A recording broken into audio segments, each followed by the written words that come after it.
নমস্কাৰ সকলোকে।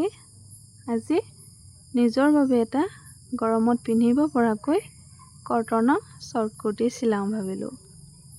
বেলেগৰ কাপোৰ চিলাই থাকিলে এনেকৈ ভিডিঅ' কৰিব টাইমো নহয়। আজি নিজৰ বাবে চিলাইছোঁ যিহেতু, সেয়েহে ভাবিলোঁ ভিডিঅ' এটাকে কৰি ৰাখোঁ।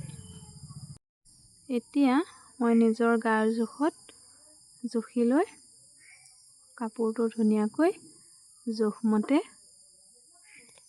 কাটি ল'ম।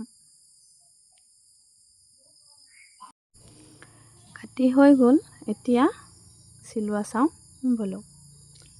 কুৰ্তি চিলাবলৈ বৰ বেছি টান নহয়, জল্দি চিলাইও হয়।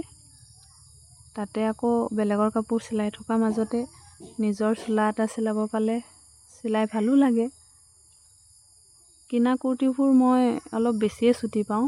মই ইমান চুটি কুৰ্তিবিলাক ভাল নাপাওঁ, সেইকাৰণে নিজৰ জোখমতে এটা বোলো চিলাই পিনে পিন্ধি চাওঁ।